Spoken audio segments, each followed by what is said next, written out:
수요일 저녁 온라인 예배로 함께 하신 여러분 주님의 이름으로 환영합니다. 오늘 수요일은 2020년 마지막 수요 예배가 되겠습니다. 오늘 예배 특별히 하나님께서 우리에게 큰 은혜로 채워주시되 우리에게 큰 평강으로 함께 해주시는 축복이 있으시기를 바랍니다. 우리 다 함께 한마음 되어 우리 시간 기도하겠습니다.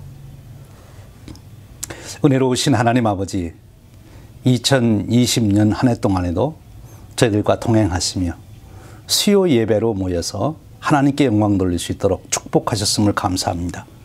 오늘 마지막 예배를 수요 예배 드립니다.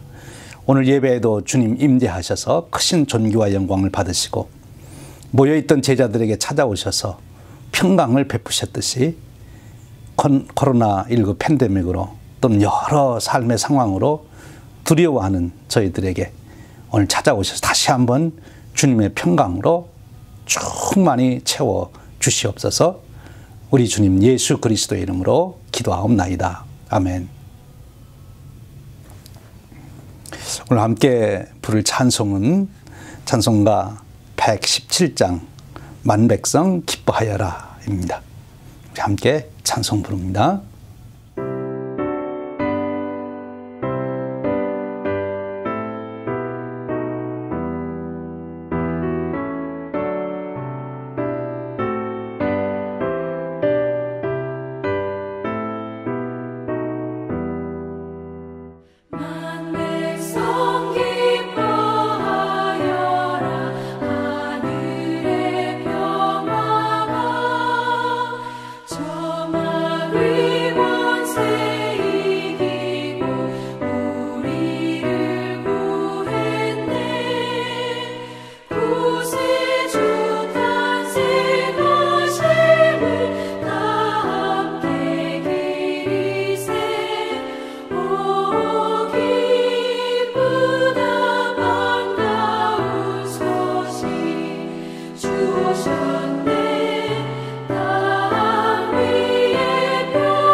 우리 함께 기도하겠습니다.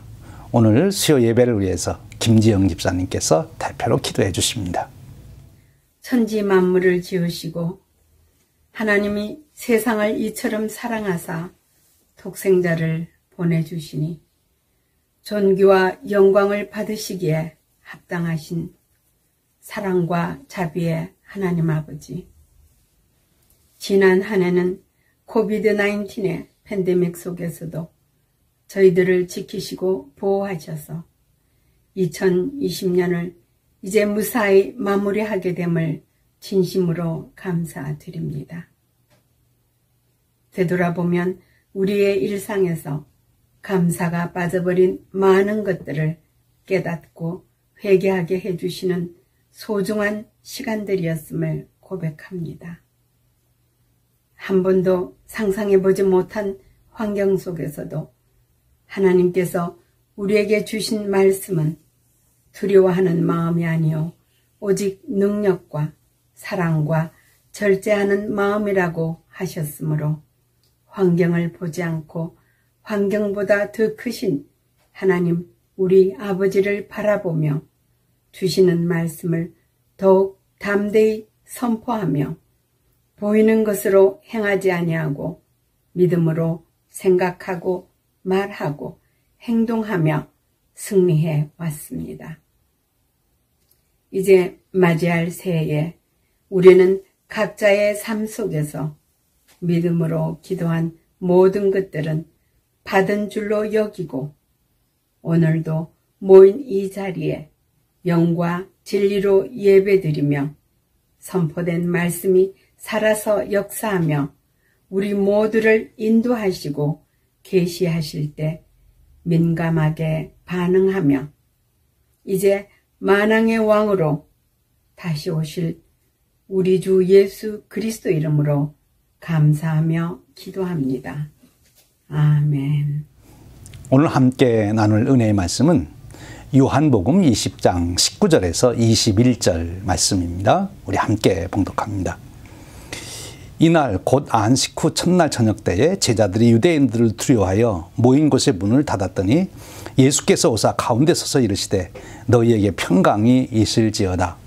이 말씀을 하시고 손과 옆구리를 보이시니 제자들이 주를 보고 기뻐하더라. 예수께서 또 이르시되 너희에게 평강이 있을지어다. 아버지께서 나를 보내신 것 같이 나도 너희를 보내노라. 이 말씀은 살아계신 하나님께서 사랑하는 자녀들인 저와 여러분들에게 주시는 생명의 말씀입니다. 아멘. 오늘 말씀에 우리 인간들이 가장 갈급하는 단어 하나가 있습니다. 아마 특별히 요즘 우리가 코로나19 팬데믹 때문에 더 사람들이 갈급하는 단어가 아닌가 싶습니다. 바로 무엇입니까? 평강이라고 하는 단어입니다. 이 평강은 평화라는 말 또는 안식이라는 말로도 번역할 수가 있는 말이죠. 온 세상에서 지금 가장 요청되는 것이 있다면 평강, 평화일 것입니다. 안식일 것입니다. 뭐 요즘만도 아니죠. 우리 인류 역사를 우리가 살펴보면 시대마다 백성들이 정말 갈급했던 것은 평화, 평강을 소원했습니다. 그런데 여러분 어떻습니까? 정말 이 평강이 그렇게 소원함에도 불구하고 우리에게 이루어지고 있습니까? 이루어졌다면 그렇게 갈급하지 않겠지요. 안 이루어지니까 그렇게 갈급한 것이지요. 오늘 우리가 읽은 말씀, 바로 제자들도 그런 사람들이었어요. 오늘 우리가 읽은 말씀 다시 한번 19절 말씀을 봅니다. 제자들이 어떤 상황에 있었는지 설명해 주고 있습니다. 이날 곧 안식 후 첫날 저녁 때에 제자들이 유대인들을 두려워하여 모인 곳의 문을 닫았더니, 여기 평강과는 전혀 반대되는 단어 하나가 또 나오지요. 무엇입니까? 두려움입니다. 지금 제자들이 극심한 두려움에 빠져 있어요. 여러분도 두려움을 경험해 보신 적이 있습니까? 무엇 때문에 가장 여러분 기억에 두려웠던 생각이 나옵니까? 또 어떤 경우에 그렇게 두려워했습니까? 또는 그 두려움이 얼마나 극심했습니까? 대개는 어렸을 적에 두려움을 경험한 것도 있고, 또 어떤 경우에는 정말 성인이 돼서 두려움을 겪게 되는데, 일반적으로 이 포비아 증상이 나타나는 것이 있죠. 제가 군목으로 있을 때 이제 군목들이 받는 교육 중에 하나가 이 전쟁 공황, 전쟁 공포증에 있는 병사들, 군인들을 어떻게 도와줘야 되나, 그런 내용을 공부한 적이 있습니다. 전쟁에 대한 두려움 굉장히 큰 것이지요. 또 어떤 위험에 노출될 때 정말 사람은 두려워하게 됩니다. 저도 어렸을 적에 밤중에 혼자 산을 넘는 일이 있었는데, 산을 넘을 때 정말 말 그대로 온몸에 막 소름이 돋고, 그리고 머리가 쓰는 것과 같은 그런 경험을 한 적이 있지요. 그래서 그 다음부터는 다시는 혼자는 그 산을 넘어가지 않겠다 그랬는데요. 그렇습니다. 두려움 정말 극심한 거지요. 여기 지금 제자들이 너무 두려워서 지금 모인 곳에 문을 걸어 잠그고 안에 모여 있는 것입니다. 이제 예수님께서 십자가에 죽으셨기 때문에 예수님을 따라다니던 자기들에게도 곧 화가 미치지 않을까 하는 생각에 그들이 피신해서 이제 각각 도망했는데 이제 한 곳에 결국 모였겠죠. 그리고 같이 모여서 이제 문을 걸어 잠그고 이제 어떻게 해야 좋을지 서로 궁리도 하면서 망도 보면서 이렇게 이제 두려움에 떨고 있었다 하는 것입니다. 그런데 거기에 놀라운 일이 생겼습니다. 문을 걸어 잠궈 놓고 있는데 갑자기 문이 열리지도 않았는데 사람이 나타난 거예요. 누가복음에 보면 놀란 제자들이 더 놀래가지고 유령이 들어왔구나 그렇게 생각을 했다는 거죠. 그런데 사실은 부활하신 주님께서 나타나신 것입니다. 부활하신 주님이 나타나셨어요. 여러분, 우리 인간의 본질적인 문제, 인간의 궁극적인 문제가 무엇입니까? 이 두려움이죠. 그 두려움도 무엇에 대한 두려움이죠? 죽음에 대한 두려움. 이것이 인간 실존이죠. 인간의 삶에 있어서 가장 인간이 타부시하고 두려워하고 또 생각하고 싶지 않은 것, 그것이 이 죽음이고 또 그 죽음으로 오는 두려움입니다. 결국 뭐 이런 두려움 저런 두려움, 이런 일 저런 일 다 무섭다고 하지만 내가 죽을까 봐 무서워하는 거 아니에요? 죽지만 않는다면 뭐 무서울 게 뭐가 있겠습니까? 그것이 인간의 실존이죠. 우리 인간의 실상, 본질이라 하는 것입니다. 그런데 바로 그런 제자들에게, 그것을 경험하고 있는 제자들에게 놀라운 일이 생겼습니다. 바로 주님께서 그 가운데 오셔서 말씀하십니다. 너희에게 평강이 있을지어다. 여기 평강을 에이레네라고 말하는데 이것은 평강, 샬롬, 보통 그렇게 표현을 합니다만 그 의미를 좀 더 생각해 보면 고요, 번영, 또 다시 하나가 되다, 뭐 그런 의미도 거기에 담고 있습니다.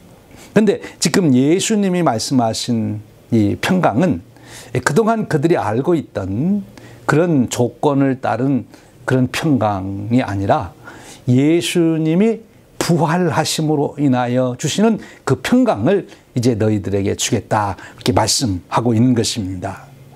참 놀라운 말씀이죠. 그런데 왜 사도 요한은 이 이야기를 이 요한복음에 기록하고 있을까요?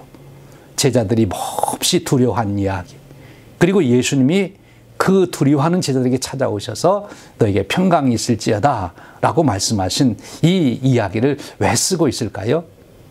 바로 지금 요한이 이 복음서를 써서 그것을 읽고 있는 요한 공동체 초기 그리스도인들이 똑같은 상황에 있었다는 것입니다. 여러분, 초기 그리스도인들이 얼마나 박해를 많이 받았습니까? 아주 극심한 박해를 받았죠. 정말 제자들이 이제 우리도 예수님처럼 잡혀 죽을지 몰라 하고 숨어 있었듯이 정말 초기 요한 공동체 그리스도인들은 그런 상황에 놓여 있었던 것입니다. 언제 자기들이 잡혀가서 죽을는지 모르죠. 또 원형 극장에 뭐 맹수들과 결투해서도 죽게 하고 또 여러 가지 방법으로 그리스도인들을 처형을 하는 그런 것을 우리가 역사를 통해서 알 수 있지 않습니까? 그런 공포 속에 지금 있는 것이죠. 그렇습니다. 정말 초기 성도님들은 두려워했던 거예요. 로마 황제가 그들을 박해하니까 뭐 피할 길이 없는 거지요. 그리고 특별히 또 거기에 유대인들까지 합세했지 않습니까? 이렇게 박해를 하고 그러면 이제 숨어 피난을 다녀야 되는데, 그때 제일 숨기 좋은 것이 같은 민족, 같은 문화를 가지고 있는, 또 언어를 가지고 있는 사람들을 통해서 숨고 해야 되는데, 지금 유대인들이 기독교인들을 오히려 고발하는 그런 상황이니까 더 잘 아는 거예요. 로마 군인들이 오면은 못 찾을 그런 곳도 유대인들끼리는 서로 잘 아니까 다 신고를 해서 이제 그리스도인들이 이제 잡혀가니까 이게 더 이제 불안한 거지요. 정말 어려운 거예요.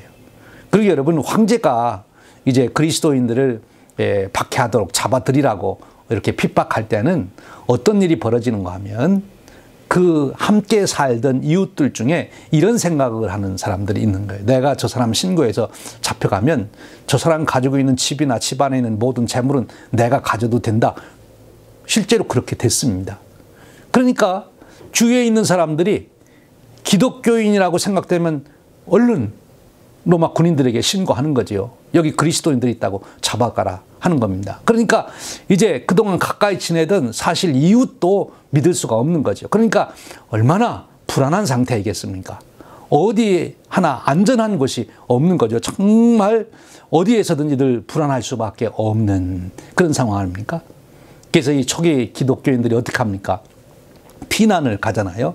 가다 어디까지 갑니까? 로마 안에서는 무덤 속으로 들어가지 않습니까? 그래서 카타콤이, 그래서 이제 도시가 형성이 되는 거죠. 카타콤 생활이 이루어지는 거예요. 무덤 아닙니까? 그리고 갑바도기아라고 하는 그 당시 로마의 정치의 변두리에 있는 아주 먼 곳으로 피난을 가는데, 거기까지도 기독교인들을 잡으러 오니까 거기서도 땅속으로 숨지 않습니까? 그래서 요즘에 우리가 성지순례 가게 되면 이 대린구유, 갑바도기아의 대린구유에 가면 지하에 뭐 몇 층까지, 뭐 20여 층까지 지하로 들어가서 살았던 그들의 흔적을 볼 수 있지 않습니까? 얼마나 두려웠으면 그렇게 땅속까지 들어가서 살았을까. 정말 이 죽음에 대한 두려움이 우리 인간들을 그렇게 만든다 하는 거지요. 그것이 바로 우리 인간의 실존이에요. 현재 여러분, 우리의 삶도 똑같습니다.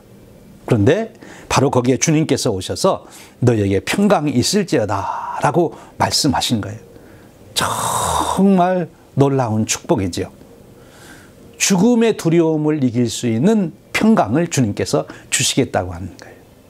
그러면서 말씀의 그 내용, 문맥을 잘 파악해 보면 바로 그 평강의 원인이 무엇이냐? 바로 예수님이신 거예요. 부활하신 예수님이 우리의 평강의 근본 원인이 되신다 하는 거죠. 그러니까 부활하신 주님을 알지 않고는, 만나지 않고는, 그분을 영접하지 않고는 정말 죽음의 두려움에서 벗어날 사람이 없는 것입니다.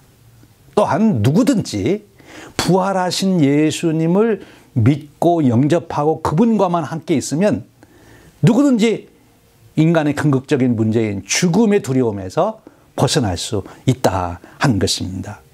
그래서 그 다음 20절에 보면 이렇게 말씀하시지 않습니까? 이 말씀을 하시고 손과 옆구리를 보이시니 제자들이 주를 보고 기뻐하더라. 이 손과 옆구리를 보였다는 것은 예수님이 부활하셨다는 확증을 해 주신 것입니다. 그렇습니다.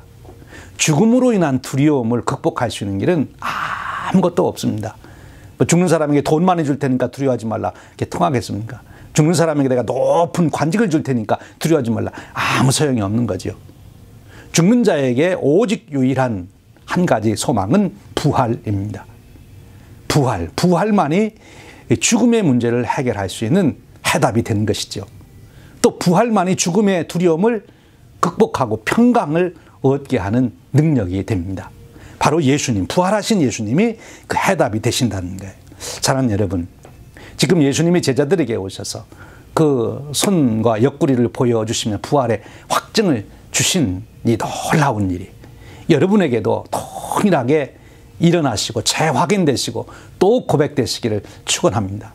제자들은 그 후에 두고두고 그런 죽음의 위험이 올 때마다 그들은 부활하신 주님을 기억하고 그분을 고백하고 또 부활하신 주님과 함께하는 믿음의 고백을 통하여 그 두려움을 이기고 평강을 누렸다 하는 것이죠. 사랑하는 여러분, 저와 여러분에게도 바로 그런 평강, 부활하신 주님으로 인한 평강, 죽음의 두려움을 극복한 평강, 이 절대 평강이 함께 하시기를 축원드립니다. 그러기 위해서는 부활의 주님에 대한 확신이 있어야 하는 거죠. 주님은 의심하는 제자들에게 찾아오셔서 그 확증을 주셨어요. 성령님께서 저와 여러분에게 매일같이 부활하신 주님을 확증해 주시는 그 은혜가 있으시기를 축원드립니다. 이제 그 다음 말씀을 보십시오. 21절에 보면 예수께서 또 이르시되 너희에게 평강이 있을지어다. 아버지께서 나를 보내신 것 같이 나도 너희를 보내노라. 앞에서 두려워하는 그들은 죽음에 대한 두려움 때문에 두려워했어요. 그래서 그 해답은 부활의 확신을 갖게 하는 것이고 부활의 주님을 보여주는 것, 그것이었어요. 그러므로 그들은 평안을 얻을 수 있었습니다. 그런데 바로 21절에서 주님은 또 한 번 너희에게 평안이 있을지어다 라고 말씀하십니다. 왜 그랬을까요? 우리 인간에게 평안을 얻을 수 있는 또 하나의 놀라운 길이 있다는 거지요. 그것은 앞에서 말씀하는 그런 방법으로 얻는 평안이 아닙니다. 그 다음 주신 말씀 있잖아요. 아버지께서 나를 보내신 것 같이 나도 너희를 보내노라. 나도 너희를 보낸다는 것은 미션, 보낸다는 겁니다. 그것은 바로 사명을 말하는 거예요. 그 보내는데 그 보낸다는 본질적인 의미는 뭐예요? 내가 사명을 준다 하는 것입니다. 사명을 준다.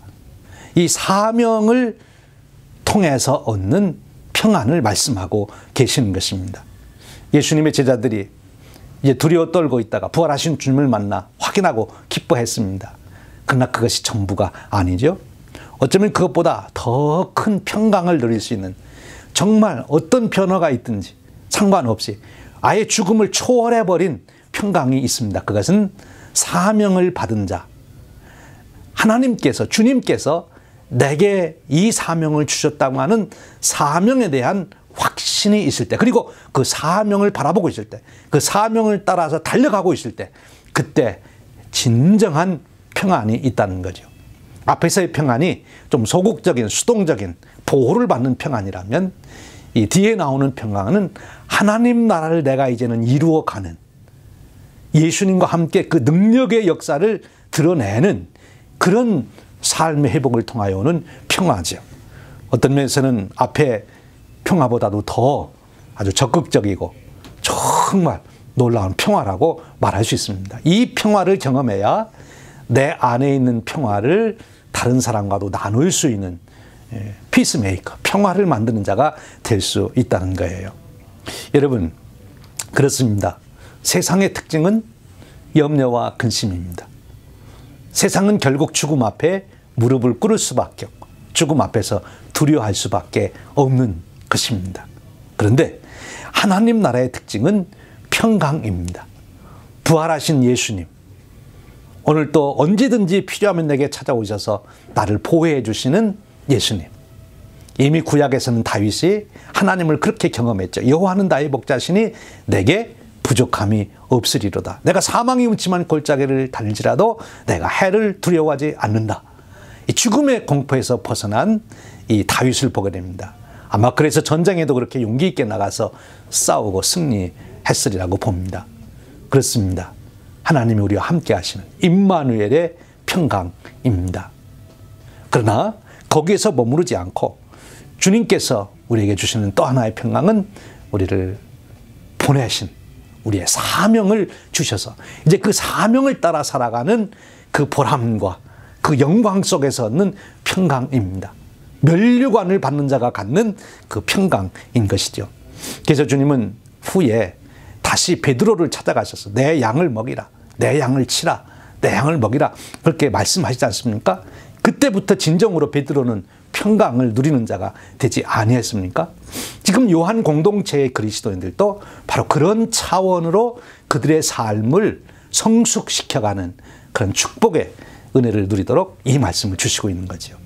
그들뿐 아니라 오늘 우리에게도 동일합니다. 사랑 여러분, 사람은 자기가 생명을 바칠 수 있는 사명을 발견하기 전까지는 결코 불안에서 벗어날 수 없다고 합니다. 인간의 궁극적인 불안에서 벗어날 수 있는 길은 자기 생명을 바칠 수 있는 사명을 발견할 때, 그리고 그 사명을 위해서 일할 때, 그 사명을 놓고 달려갈 때, 그때 진정으로 평강을 누린다는 것입니다. 사랑 여러분, 저와 여러분에게 바로 이런 놀라운 평강의 축복이 주어지시기를 주님의 이름으로 축원드립니다. 요한복음은 특별히 평강에 대한 말씀을 많이 하셨습니다. 그래서 14장 27절에 이렇게 말씀하죠. 평안을 너희에게 끼치노니 곧 나의 평안을 너희에게 주노라. 내가 너희에게 주는 것은 세상에 주는 것과 같이 아니하니라. 너희는 마음에 근심도 말고 두려워하지도 말라. 아멘. 주님이 주시는 평강이 함께 하시길 바랍니다. 16장 33절에는 이렇게 말씀합니다. 이것을 너희에게 이름은 너희로 내 안에서 평안을 누리게 하려 함이라. 세상에서는 너희가 환난을 당하나 담대하라. 내가 세상을 이겼노라. 라고 말씀하십니다. 사명을 감당한 그 평강을 말씀하는 거죠. 사랑 여러분, 저와 여러분에게 이제 2020년 한 해를 마무리하고 2021년 새해를 맞이하면서 이런 평강의 축복을 누리는 놀라운 은혜가 있으시기를 축원드립니다. 함께 기도하겠습니다. 평강의 왕으로 오신 주님, 오늘 저희들이 주님께서 부활하신 후에 죽음 앞에 두려워 떨고 있는 제자들을 찾아가서 평강을 주신 말씀을 들었습니다. 그 평강으로 저희들을 채워주심으로 부활의 확신 속에서 죽음조차도 극복하여 두려움이 없는 평강을 누리는 저희들이 되게 하여 주시옵소서. 부활하신 주님을 오늘 또 확고히 붙들고 주님과 동행하는 축복의 삶을 살게 하여 주시옵소서. 주님 또한 저희들에게 더 업그레이드된 성숙한 삶으로 인도하시되 우리의 사명을 일깨워 주시기를 원합니다. 주님과 함께 하나님 나라를 이루어가는 놀라운 비전을 보게 하시고 그 사명을 감당해 나가는 열정을 부어주셔서 하나님 나라를 이루어가는 그 놀라운 영광 속에서 정말 참다운 평강을 누리는 저희들이 되도록 은혜 베풀어 주시옵소서. 근심과 염려와 불안, 공포 속에 살아가는 세상에 나아가 우리는 진정한 평안과 안정을 가지고 저들에게 소망을 줄 수 있도록 축복해 주시옵소서.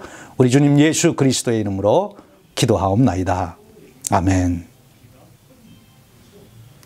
우리 함께 찬송 부르겠습니다. 오늘 주신 말씀 우리 마음에 다시 새기며 134장 나 어느 날 꿈속을 헤매며 이 찬송을 부를 때 평강의 주님이 여러분과 함께 계심을 깊이 느끼시기를 축원합니다. 함께 부릅니다.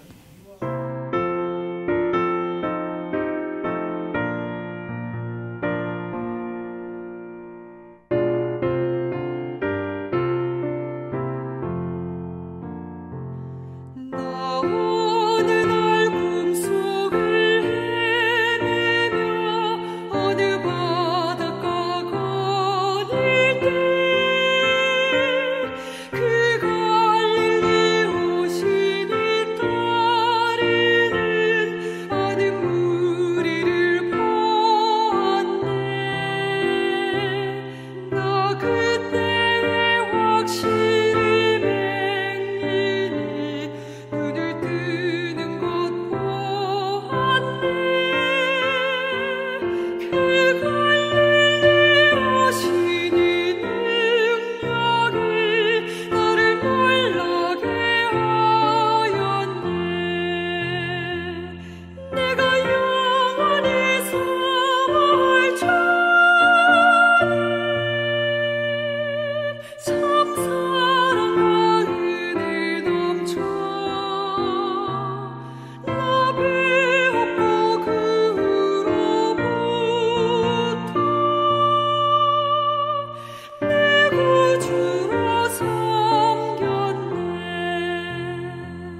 갈릴리 오시니 그때에 이 죄인을 향하여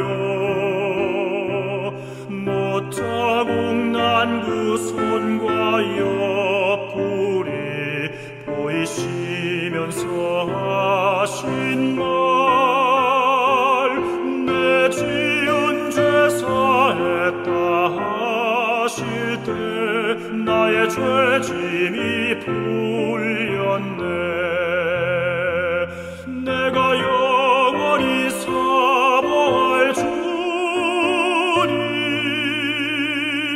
참 사랑과 은혜 넘쳐 나 배웠고 그 후로부터 내 구주로 섬겼네.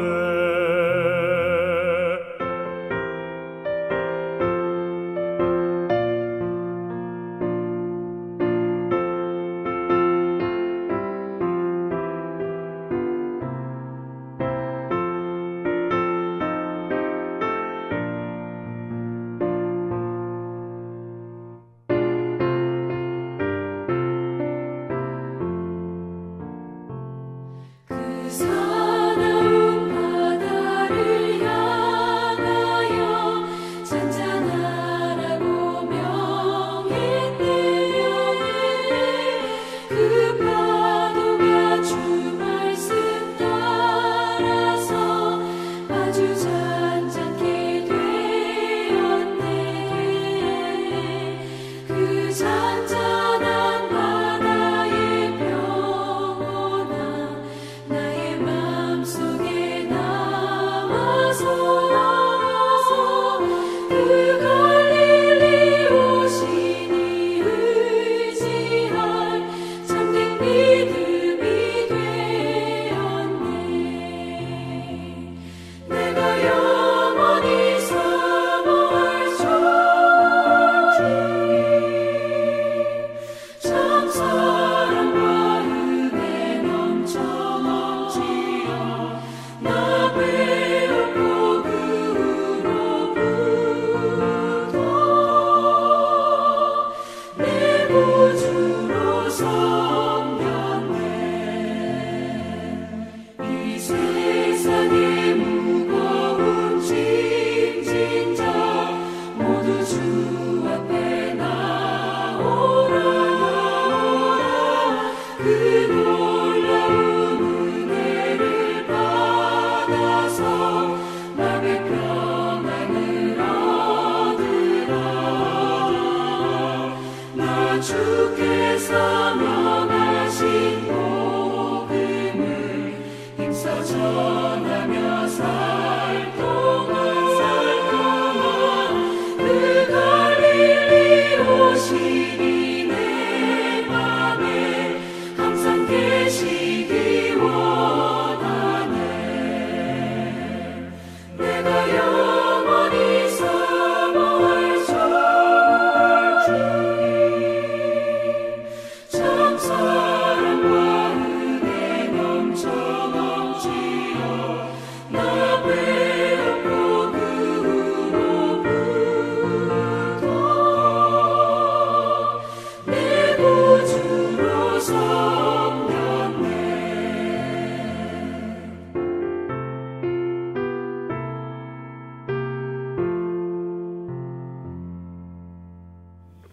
함께 기도하겠습니다. 기도하기 전에 광고 말씀 드립니다. 이제 내일 목요일 밤 11시에 우리 언약갱신 예배가 있죠. 꼭 참여하시길 바랍니다. 온라인으로 들어오시고, 그리고 예배가 끝난 후에는 다시 줌으로 들어오셔서 축복을 나눠주시기를 바랍니다. 서로 인사하는 시간을 가져주시고, 계속되는 신년 특별 새벽 기도에 여러분 함께 하시기를 바랍니다. 우리 기도하겠습니다.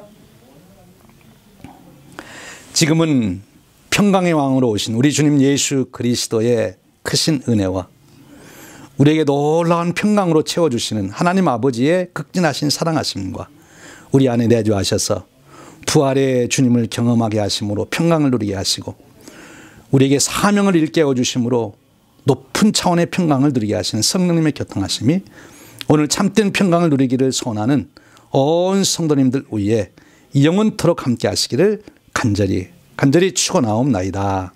아멘.